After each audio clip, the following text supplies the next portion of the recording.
네, 오늘은 특별히 시장에 대해 긴급 진단해 볼 수 있는 시간을 마련했습니다. 러시아 제재에 따른 섹터별 영향을 점검해 볼 건데요. 최근에 증권사 리포트를 통해서도 이런 분석이나 자료들이 많이 나오고 있습니다. 각 개인 투자자분들이 또 들고 계신 업종과 섹터, 종목이 다양하니 오늘 이쪽 얘기는 김민수 대표와 분석해 보는 시간 가져보도록 하겠습니다. 레몬리서치 김민수 대표와 함께합니다. 안녕하세요. 안녕하십니까.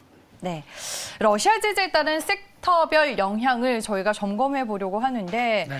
일단은 러시아와 이 우크라이나 사태가 글로벌 공급망 차원에서 어떤 영향과 좀 타격을 주고 있는지부터 짚어볼게요. 네, 네. 저희가 신문 기사로 잘 보셨을 겁니다. 네. 러시아 천연자원 대국이고요.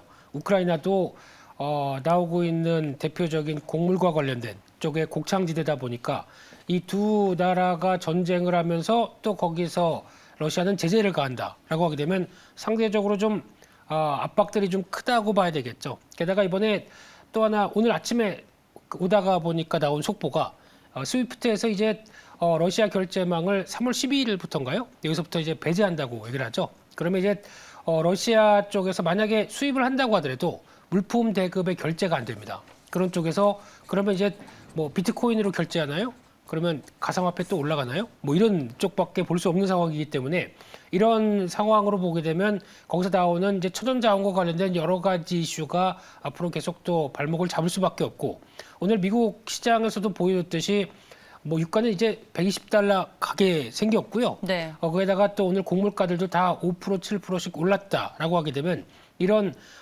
지정학적 리스크가 이어지고 있는 여러 가지 여파를 다 설명한다고 봐야 될 부분들인데 게다가 또 살펴보니까 러시아에서 수입하는 20% 이상의 수입량을 가져가는 품목들이 지금 118개나 되고 있습니다. 그렇게 되면은 대표적으로 나프타, 납사라고 하죠. 이쪽 같은 경우나 우라늄도 영향을 끼칠 거고요. 거기다가 또 수산물 같은 경우도 대표적으로 대게, 이제 앞으로 수입을 러시아산 되게 못하다 보니까 되게 비싸집니다. 네, 그래서 그런 쪽에서 봤을 때 우크라이나 같은 경우도 또 수입 의존도가 20% 이상 넘어가는 게 16개. 그런 상황을 보게 되면 특히 해바라기 씨유 같은 경우도 지금 거의 공급을 많이 했었던 쪽인데 식용유 관련된 쪽에서도 여기서도 이제 가격 인상 요인들이 나올 수밖에 없고요. 게다가 또 크립톤, 제논 이런 쪽에 관련된 반도체 가스와 관련된 쪽도 공급 부족이 나올 수밖에 없는 현실이다라고 하게 되면 이 부분에 대한 직접적인 품목별로도 영향을 가는데 또 하나 중요한 게 이제 부품과 관련된 공급망 관련된 얘기들 이쪽은 거의 자동차 쪽이겠죠. 네. 이쪽에 대한 타격들이 더 커지고 또 러시아 같은 경우는 이제 유럽으로 가는 또 육상 철도와 관련된 부분들도 많이 있었기 때문에 거기 관련된 해상 물류망도 어느 정도 다시 점검을 해야 된다랄 정도로 타격들이 좀 크게 보여진다라고 보고 있습니다. 아니 자동차 얘기를 해주셨으니까 대표적인 피해 업종으로 꼽히는 자동차 먼저 여쭤보도록 할게요. 근데 자동차 관련주도 정말 이미 빠질 만큼 빠진 상황이기 때문에 이번에 미치는 영향이 어느 정도인 건지 그리고 언제쯤 이 섹터는 좀 유의미한 주가 회복세를 보여줄 수 있을지 궁금해요. 네, 지금 안 좋은데 더 악재가 터지다 보니까 이제 더 나올 악재 뭘까라고 네. 생각할 정도로 자동차 업종의 부진은 계속 이어가고 있는 상황들인데 그런 측면으로 봤을 때 이제 러시아 쪽만 보게 되면은 작년 기준으로 러시아 내 판매가 38만 9천 대. 그렇게 작은 편은 아니고요. 그래도 너무 걱정할 단계는 아니라 글로벌 판매 전반적으로 봤을 때는 걱정할 단계 아니다. 한 5, 6% 정도밖에 안 된다라는 쪽으로는 보여지고 있지만 그럼에도 불구하고 러시아 내 시장 점유율이 23%가 넘었었습니다. 그렇다는 얘기는 이 정도로 강한 시장 점유율 1위까지 이어졌던 쪽에서 아무래도 타격을 받게 되면 지금 여기가 문제가 아니라 회복된 다음에 그다음에 러시아 점유율을 계속 유지할 수 있을 것인가 이 부분도 가장 또 부담이라고 봐야 될 것 같고요. 근데 개인적으로는 더 큰 문제는 작년에 이제 최근에 이제 러시아 쪽에 공장의 흐름을 보게 되면은 상테페부르크인가요? 이름은 긴데요. 네, 거기 공장이 한국에서 모듈을 수출해다가 거기서 완성을 해다가 이제 수출하는 그리고 또 러시아 내수로 공급하는 이런 구조였습니다. 그러면 이제 모듈 수출이 막히는 상황들이 되죠. 그러면 관련된 부품과 관련된 여러 가지 변화가 여기서 한쪽이 막힌다라고 봤었을 때 이런 조립 생산과 관련된 부분들의 변화들은 아무래도 타격을 받을 수밖에 없다라고 보여지고 있고 현대기아차도 일단 공장을 가동을 며칠 중지를 하면서 좀 정비를 하는 상황들이죠. 그래서 결론적으로는 주가는 이런 우려를 반영했다라는 관점 쪽에서 아직까지는 더 하락할 부분들은 없다고 하더라도 중요한 거는 개선이 돼야 되겠죠. 네. 뭔가 나아지는 변화가 나와야 주가가 올라갈 텐데 그 흐름은 아직은 좀 지켜봐야 되지 않느냐. 이 사태를 좀 더 확인해야 되지 않느냐라고 봐야 될 것 같고 또 하나 중요한 거는 만약에 정세가 급변된다. 그러면 또 바로 올라오겠죠. 그런 정세와 관련된 부분들을 체크하는 게 중요하겠지만 일단 또 러시아 제재는 장기화된다라고 하게 되면 부담은 있다고 봐야 될 것 같습니다. 악재가 거듭되면서 좀 빠지기는 했는데 그렇다고 해서 저는 또 빠른 반등이 나와줄지. 근데 어제 보다 보니까 네. 또 미국 시장에서는 상대적으로 선전을 했습니다. GM이랑 포드가 많이 올랐더라고요. 네, 그렇죠. 그리고 또 이제 미국 시장의 점유율을 보게 되면 네. 일일자 기준으로 2일 넘어가면 또 나오지 않습니까? 근데 어제 특히 혼다 같은 경우나 도요타도 마찬가지지만 혼다는 뭐 20% 이상 판매가 급감하면서 상대적으로 현대기아차가 점유율이 올라가서 괜찮다라고 얘기하시는 분도 있는데 그래서 주가는 안 올라갑니다. 이거는 시장 점유율 문제가 아니라 절대적인 생산량 문제겠죠. 그래서 어떤 상대적으로 남들보단 잘하지만 절대적인 생산량은 여전히 하락해 있다라고 하게 되면 실적 자체에 대해서는 아무래도 부담은 계속 된다고 봐야 되겠죠. 네. 네, 알겠습니다. 그리고 반도체도 공급 병목 심화 가능성 때문에 부정적인 영향이 전망이 되던데 어떻게 봐야 될까요? 네, 그런데 오늘 마이크론 테크놀로지는 8% 올랐네요.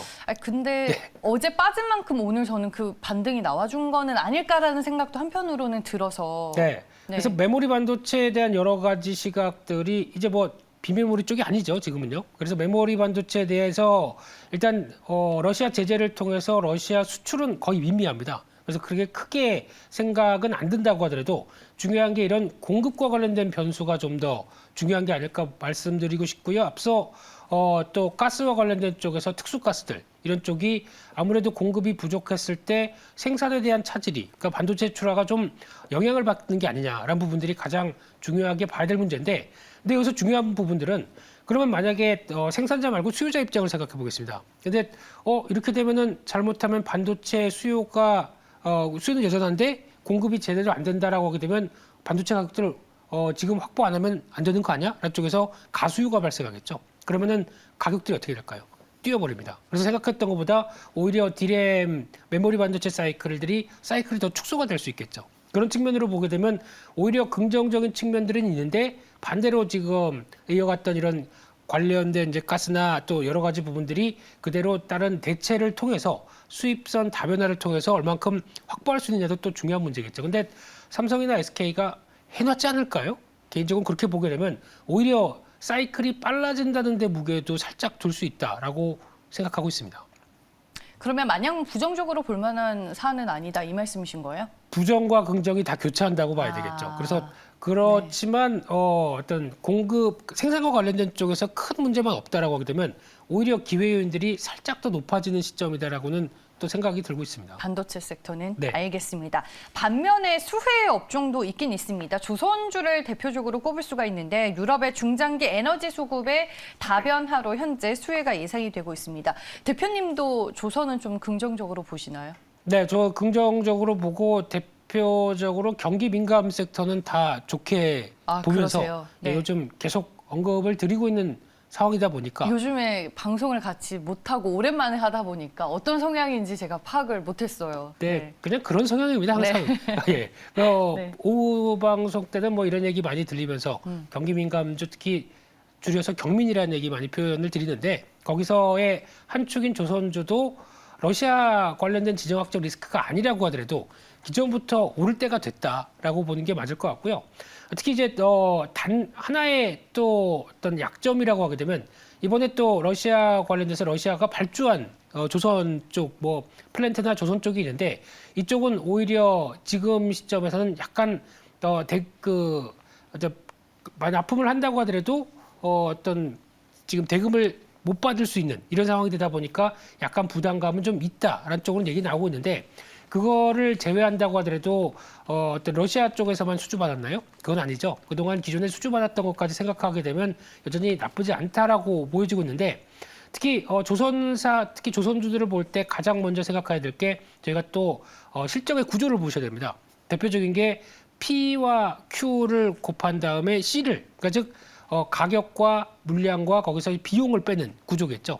여기서 P라고 하는 가격은 뭘까요? 신조선가 지수죠. 그래서 지금 신조선가 지수는 과거의 영광을 회복할 정도로 이제 꾸준히 올라오고 있습니다. 그러다 보니까 원자재 가격들이 오른다고 하더라도 조선 가격이 올라가면서 이를 어느 정도 커버할 수 있는 능력까지 보유한다. 만약에 수주만 Q만 좋아하는데 P가 만약에 빠진다라고 하면은 실적이 그렇게 썩 좋으면 안 되겠죠. 근데 지금은 P와 Q가 모두 다 좋아지는 구간입니다. 그게 벌써 작년부터 2020년 말부터 이제 같이 이어지는 변화다 보니까 오히려 이런 수주가 가격과 함께 수익성이 좋아지는 구조까지 계속 이어지는 부분들이고 게다가 또 배는 만들면 2년, 3년 걸리죠. 그런데 이게 인도를 하면서 건조 과정에 따라서 분할로 어떤 실적에 미치는 구조를 본다라고 하게 되면 빠르면 올해 말부터 실적에 반영되기 시작합니다. 그래서 흐름으로 보게 되면 좀 더 실적은 예고된 미래다라고 볼 수 있는 상황들인데 거기서 이제 C가 중요하겠죠. 비용들이 중요한데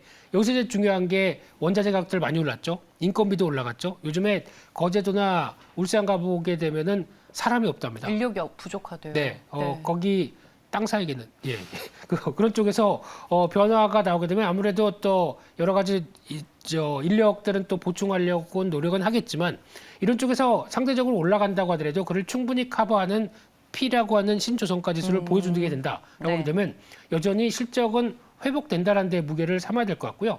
게다가 또 하나 중요한 거는 이런 지금 나오고 있는 뭐 LNG선 특히 독일의 입장이 많이 바뀌었다라는 관점 쪽에서 에너지에 대해서 이제 진심으로 바뀌었다. 이제 러시아 쪽에서 휘둘리지 않겠다라는 쪽에서 이제 LNG 터미널도 건설하고 나오는 여러 가지 변화들 생각하게 되면 앞으로 기대는 이거는 중장기적입니다.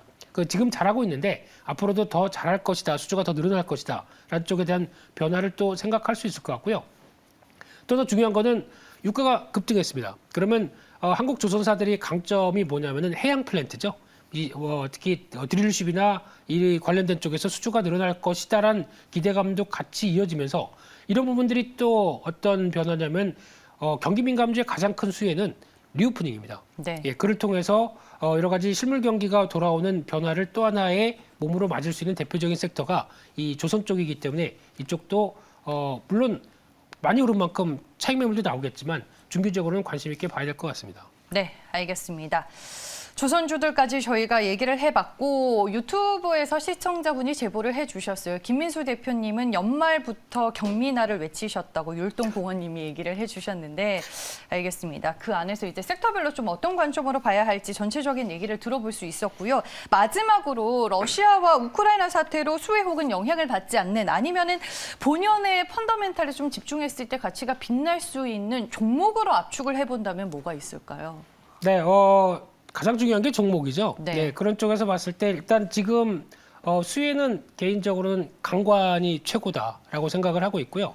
강관 쪽은 어차피 이제 유가가 이만큼 오른 만큼 셰일오일이나 셰일가스 업체들 같은 경우도 활발하게 투자를 하고 이제 더 뽑아내려고 하겠죠. 이게 채유를 하는 과정이 나올 텐데 그러면 그런 과정 쪽에서 과거에는 다 신재생 에너지만 바라보고 있었는데 물론 신재생 에너지도 투자를 하겠죠.